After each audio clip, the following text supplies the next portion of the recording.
Thomas Weston stood in the doorway of the pediatric therapy room, watching his daughter Emma work with her new nurse at 38. Thomas had built a successful consulting firm, but none of his professional achievements compared to the challenge of raising Emma alone. Emma was 8 years old and had been in a wheelchair since a car accident 2 years ago, the same accident that had taken her mother. Thomas had interviewed 12 nurses before finding the right fit, or so he thought. The agency had sent someone named Allison Parker, but the young woman now kneeling beside Emma, helping her paint a picture, was definitely not the experienced pediatric specialist whose resume he had reviewed. She wore blue scrubs and had her blonde hair pulled back in a ponytail. She looked to be in her late 20s, and Emma was laughing in a way Thomas hadn't heard in months. "Mr. Weston," the woman said, standing as she noticed him. "I'm Harper Bennett. I think there's been a mix-up with the agency." Thomas tensed. "What kind of mix-up?" "They sent me to the wrong address," Harper explained. "I was supposed to go to a different family on Maple Street, but I ended up here on Maple Avenue." When Emma answered the door, she seemed so excited about her painting session that I didn't want to disappoint her. Thomas looked at Emma, who was holding up her artwork proudly. "Daddy, look what Harper helped me make. It's beautiful." "Sweetheart," Thomas said. He turned back to Harper. "So you're not Allison Parker?" "No," Harper admitted, "and I should have realized the mistake immediately.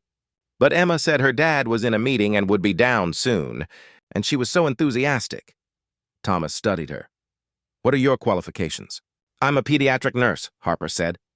"I've been working with children for 5 years, specializing in physical therapy and rehabilitation." She pulled out her credentials. Thomas reviewed them. Her experience was actually more extensive than Allison Parker's. The agency should have sent someone with more intensive care experience. Thomas said. "I understand," Harper replied. "I'll leave and you can contact the agency to sort this out." "No," Emma called out from her wheelchair. "Harper has to stay. She promised to help me finish my painting." Thomas saw the determination in his daughter's face. It was the first time in weeks she had shown interest in anything. "Could you stay for another hour?" Thomas asked Harper, "until I can contact the agency?" "Of course," Harper agreed. Thomas watched them work together over the next hour. Harper was patient, encouraging, and had a natural way of making therapy exercises feel like games. She helped Emma stretch her legs while telling stories that made Emma giggle. She turned basic motor skill work into an art project. When the agency called back, they explained the situation. Allison Parker had indeed been scheduled for the Weston residence, but there had been a clerical error. She was currently with another family. "We can send Allison tomorrow," the coordinator said. Thomas looked at Emma and Harper, heads bent together over a drawing. "Actually," Thomas said, "could you tell me more about Harper Bennett's availability?" 3 days later, Harper became Emma's regular nurse. Thomas told himself it was purely professional. Harper was qualified. Emma responded well to her, and the situation had worked out despite the initial confusion, but he couldn't deny that something shifted in their home when Harper arrived each afternoon. The house felt warmer, lighter. Emma began working harder in her therapy sessions. Harper had a gift for motivation without pressure. She celebrated small victories and reframed setbacks as learning opportunities. Today, Emma stood for 15 seconds. Harper reported one evening. "That's 3 seconds longer than yesterday."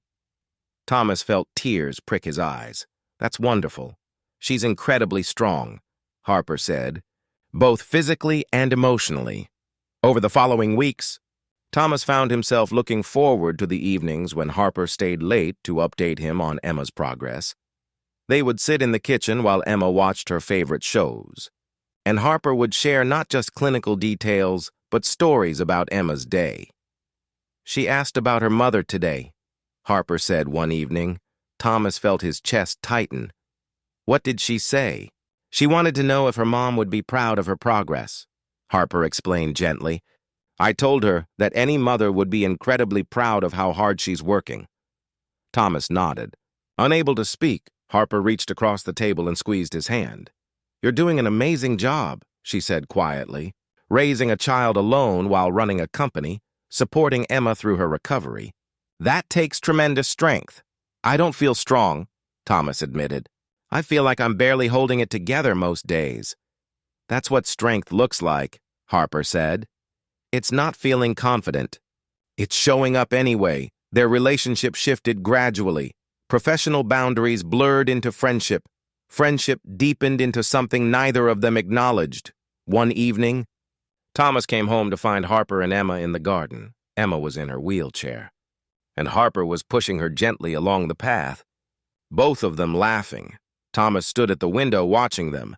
Emma reached up to touch Harper's face, and Harper bent down to hug her in that moment. Thomas realized something that both terrified and exhilarated him. He was falling in love with his daughter's nurse.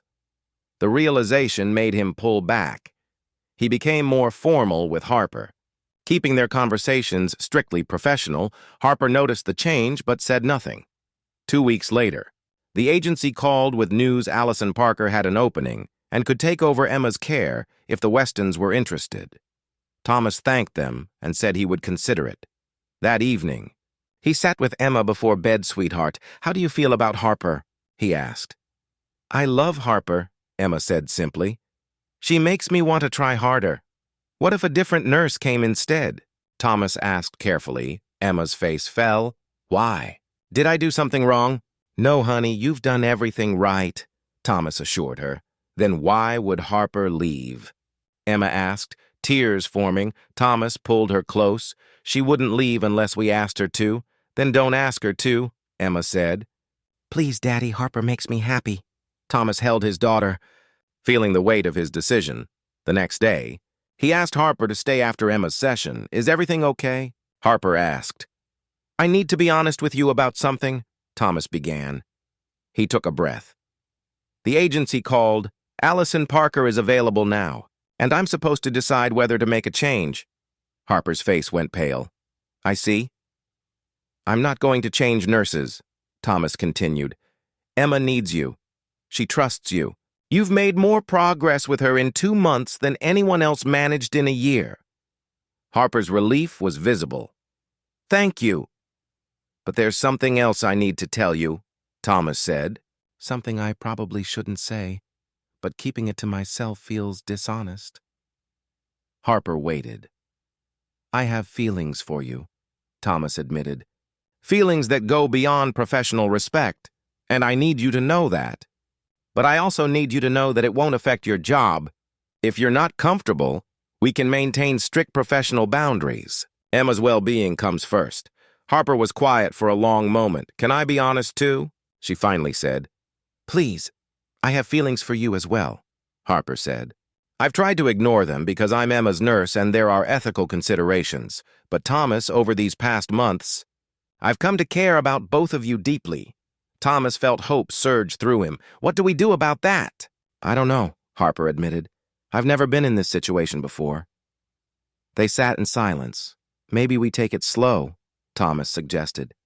"We maintain professional boundaries during your work hours, but outside of that, maybe we could have dinner sometimes. Get to know each other in a different context. What about Emma?" Harper asked. "Emma already loves you," Thomas said, "and she's perceptive. I think she'd be happy to see us happy." Harper smiled.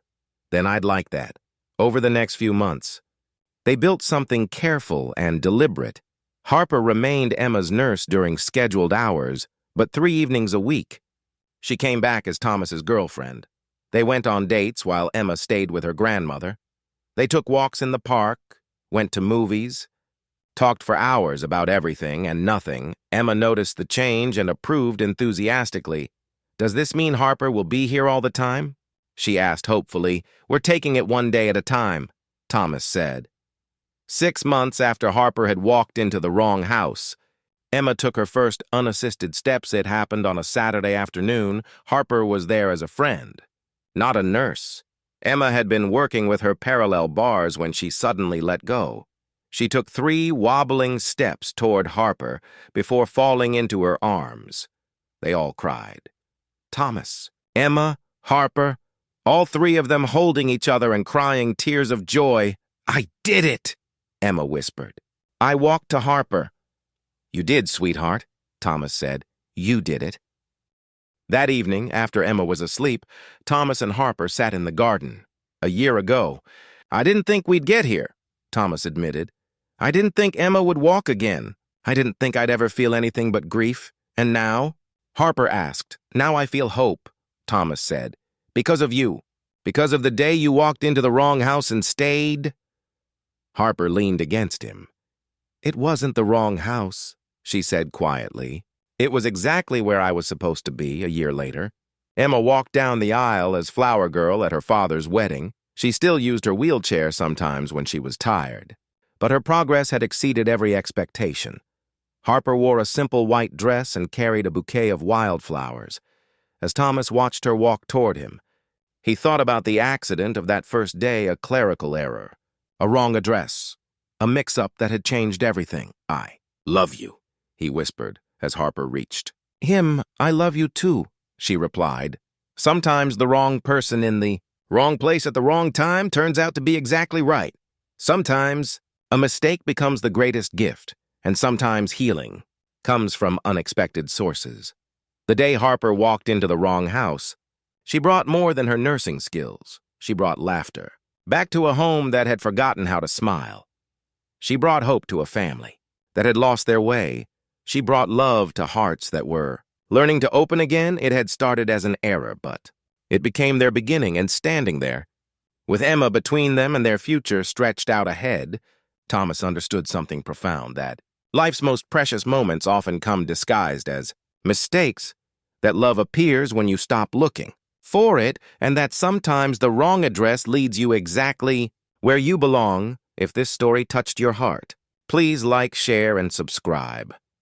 Leave a comment about a time when a mistake led you to something beautiful.